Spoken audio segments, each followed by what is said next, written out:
Chapter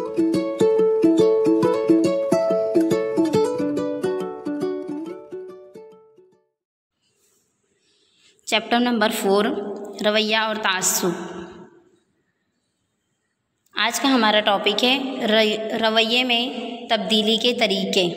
अगर हमारा रवैया मनफी हो जाए, नेगेटिव हो, तो हम उसमें किस तरह से तब्दीली कर सकते हैं, उसके मुतालिक आज हम फहमाइशें हासिल करेंगे। गुजराती में इसे कहते हैं मनोवलण परिवर्तनी रीतों। इससे बेशतर रवैये की तश्कील हम देख चुके हैं कि रवैया हासिल किरदा तजुर्बा, आमोजिश, समाजियत, ग्रोह और प्रोग्रेंटा इज्तिमाई वसीले के ज़रिए रवैये की तश्कील होती है, नेज़ वो पुख्ता होते जाते हैं। चंद रवैये मनफी होते हैं। मनफी रवैये फ़र्द की समाज में, कौम या आलमी सतह पर नुकसान पहुँचाते हैं। तब समाज अमन व अमान के लिए ऐसे रवैये की तब्दील करना नहायत दुश्वार होता है, लेकिन नामुमकिन नहीं होता।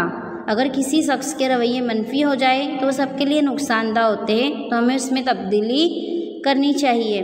बेशतर समाज और तहज़ीब के ऐसे मनफी रवैयों में तब्दीली हुई भी है।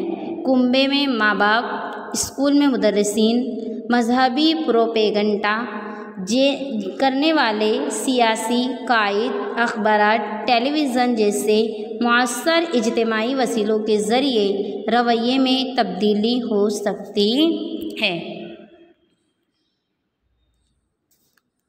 अब रवैये में तब्दीली लाने के लिए 4 तरीके बताए हैं। उसमें से पहला है आमोजिश, दूसरा है प्रोपेगंडा, तीसरा है ग्रुप बहस व मुबाहिसा और चौथा है क़वानीन।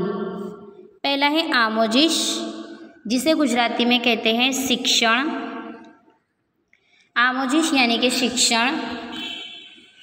हम सब ये जानते हैं कि आमोजिश तजुर्बे, मश्क और सही यानी कोशिशों की वजह से किरदार में होने वाली तब्दीली यानी आमोजिश। हमने चैप्टर नंबर 2 में आमोजिश के मुतालिक बहुत सारी बातें की थी कि आमोजिश यानी कि तजुर्बे, मश्क और सही के ज़रिए किरदार में होने वाली निस्बती दायमी तब्दीली। इसका मतलब ये होता है कि आमोजिश के ज़रिए हम किरदार में तब्दीली ला सकते हैं। आमोजिश बिलवास्ता बिलावास्ता तरीके से भी किरदार में तब्दीली लाती है। स्कूल या कॉलेज में दिए गई आमोजिश एक अलग होती है।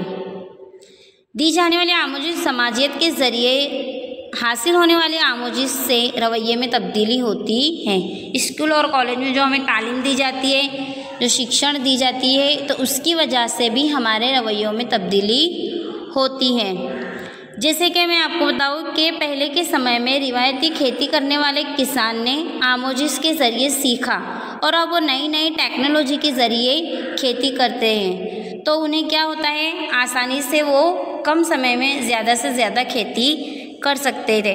कदीम ज़माने में बैलगाड़ियों हटकर के ज़रिए खेती की जाती है और आज के ज़माने में ज़रासीम की दवाइयाँ, ज़मीन का टेस्टिंग करवाकर, कीमियाई दवाएं डालकर अलग अलग टेक्नोलॉजी के ज़रिए खेती कर सकते हैं, जो बहुत आसानी के साथ हम कर सकते हैं। तो ये किस तरह सीखा, आमोजिश के ज़रिए धीरे धीरे हमारे रवैये में तब्दीली आई और हमारे लिए आसानी होने लगी।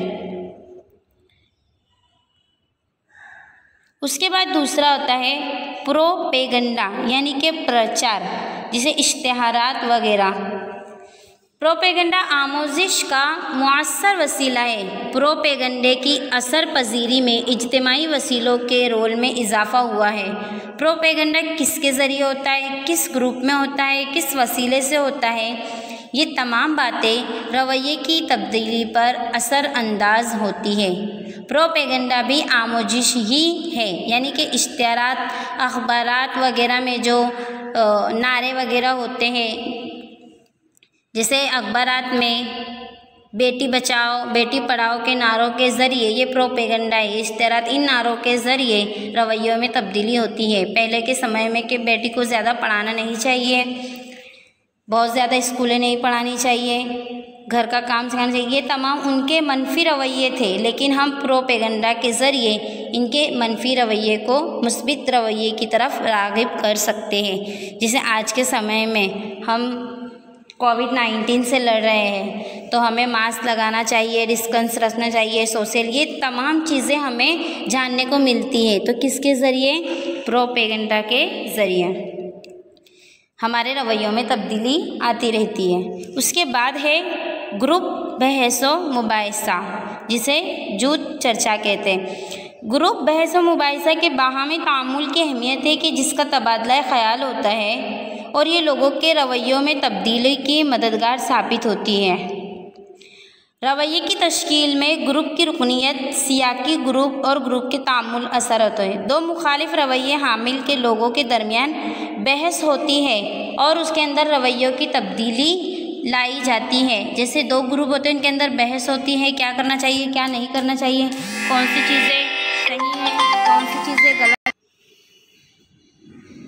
तो हम ये तमाम चीज़ों के ज़रिए, ग्रुप में बहस चर्चा के ज़रिए हम हमारे रवैये के अंदर तब्दीली ला सकते हैं। जिसे एक कोई चीज़ पर बहस होती है कि हमारा भारत दहशतगर्दी के दर्द का कई सालों से शिकार है। इसका अलग अलग ममालिक के साथ, लीडरों के साथ मुसलसल मुबाहिसा होने के सबब दुनिया के दीगर ममालिक के भी जो भारत में दहशतगर्दी की जानिब तवज्जो नहीं देते, ऐसे ममालिक भी भारत की दहशतगर्दी की तरफ रुझान में तब्दीली होने लगी है, जिससे भारत को फ़ायदा हासिल होने लगा है। नतीजतन दीगर ममालिक भी भारत की दहशतगर्दी का मुकाबला करने के मुआविन होने लगे हैं। नेज़ दहशतगर्दी की जानिब आलम के ममालिक रुझान में तब्दीली हुई है। ऐसी बहुत सारी चीज़ें होती हैं मुल्क में, शहरों में, देहात में, जिसका ग्रुप डिस्कशन करना, जूथ चर्चा करना बहुत ज़रूरी होता है, जिसकी वजह से हमारे किरदार में, हमारे रवैये में हम तब्दीली ला सकते हैं, पॉजिटिव बातें ला सकते हैं, नेगेटिव बातों को हम दूर कर सकते हैं।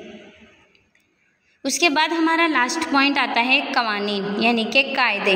बाज़ औक़ात इंसान तजुर्बा, समझदारी या मुबाहिसे के रुझान में तब्दीली करने को तैयार हो तो कवानीन रवैये की तब्दील के लिए मुअस्सर वसीले बनते हैं।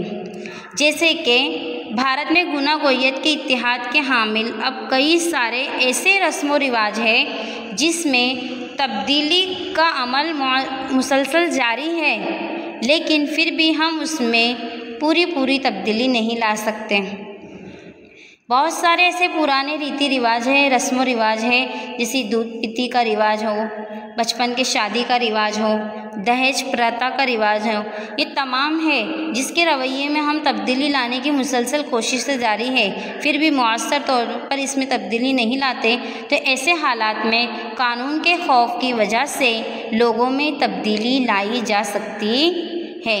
जो हम इश्तिहारात, आमोजिश, प्रोपेगेंडा के ज़रिए नहीं कर सकते, वो हम कानून के ज़रिए लोगों के रवैये में तब्दीली ला सकते हैं। जैसे कि दहेज प्रथा, गरीब माँ बाप इसकी वजह से बहुत ज़्यादा परेशान होते हैं। ये तमाम चीज़ें जो गलत रस्म रिवाज है, इसकी वजह से लोग ज़्यादा आत्महत्या वगैरह करने पर मजबूर होते हैं। तो ऐसे जो मनफी रवैये हैं, तो हम कानून के ज़रिए उन मनफी रवैयों को दूर कर सकते हैं।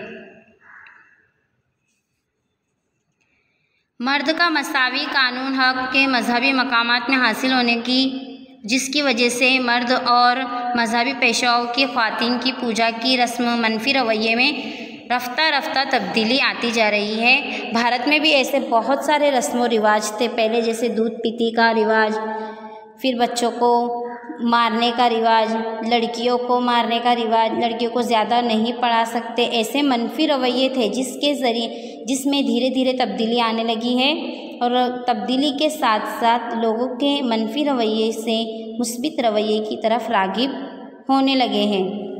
तो ये हमारे 4 पॉइंट थे